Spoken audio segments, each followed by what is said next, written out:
Hello BYU Cougar fans, welcome back to another podcast with Blue Cougar football.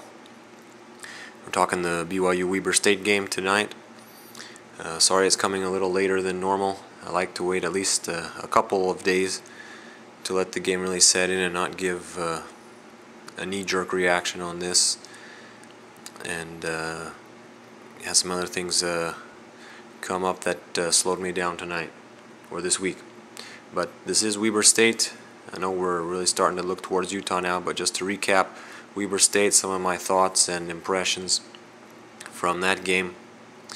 It kind of had a weird feel to it in the beginning. You know, it's Weber State, FCS school. BYU is supposed to dominate. And really, I guess, that was the whole feeling all week leading up to it. BYU is going to win. The question is by how much, how impressive. And so to not score until the first quarter is almost over, kind of dampened things. You thought at least 14, probably maybe even 21 points in the first quarter, and you really know that the game's over by halftime.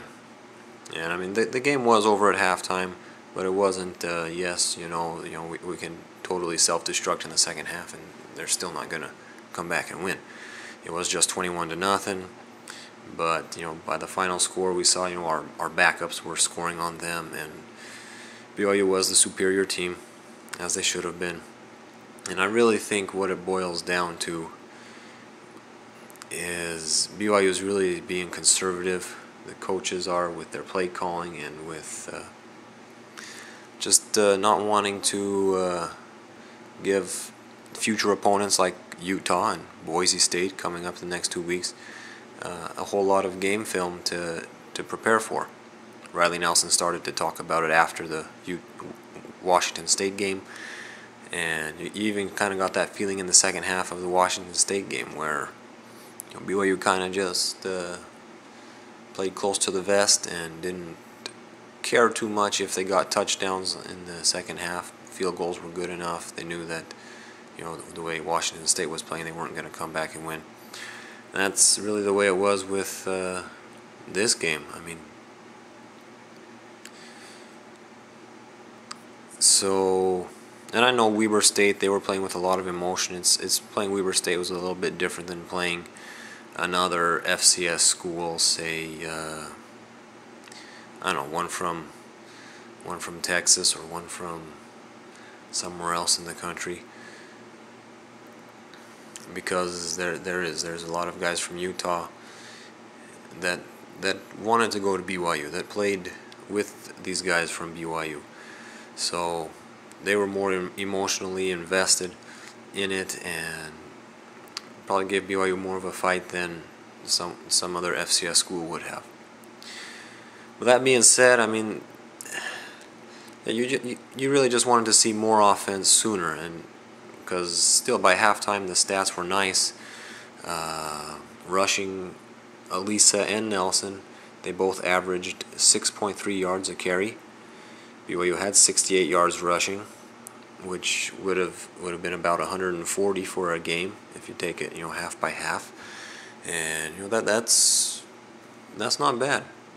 Now of course once you think though it's an FCS school, so you want to have at least 100 by half, but so we needed to run the ball a few more times, because as I said, Elisa and Nelson both were averaging 6.3 yards a carry. So, but it's still kind of a concern. I mean, anybody who says they are concerned about it, I understand, and I am the same way. It just doesn't look like it's been there the way it should be. But the passing game, we have to be happy with the passing game. 244 passing yards in the first half. That's really nice. Even as an FCS opponent, I mean, 244. That's going to give you 488 for the game, which is just about what Max Hall had back in 2008 against Northern Iowa. And this was done without Ross Apo. I mean, BYU only had one of its top two receivers. Riley still averaged over 8 yards per attempt, which is kind of the minimum where you want to be at, but he was at 8.4.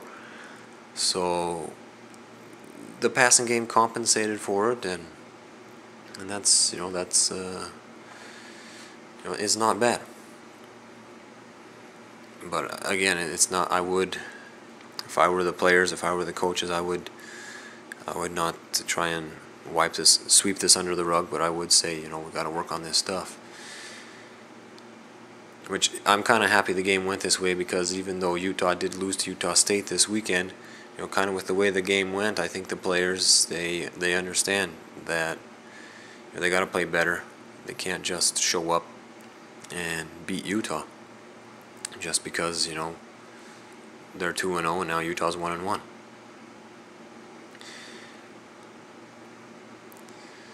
Now on to some players of interest for me. I wanted to see how Kaniakua Friel would follow up his big breakout game, and he had a nice game still. 4 receptions, just 30 yards, but one was a 2-yard touchdown.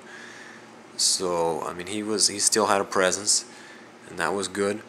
And we had several other tight ends making good receptions, so looks like, tight end is back, and it should be a reliable position this year.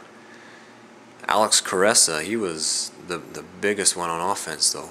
He's making some nice catches, had 4 receptions for 51 yards, nearly a touchdown, and he was looking to really just get lost in the shuffle at quarterback there, but now it looks like it's going to turn out he's going to have a nice season playing receiver.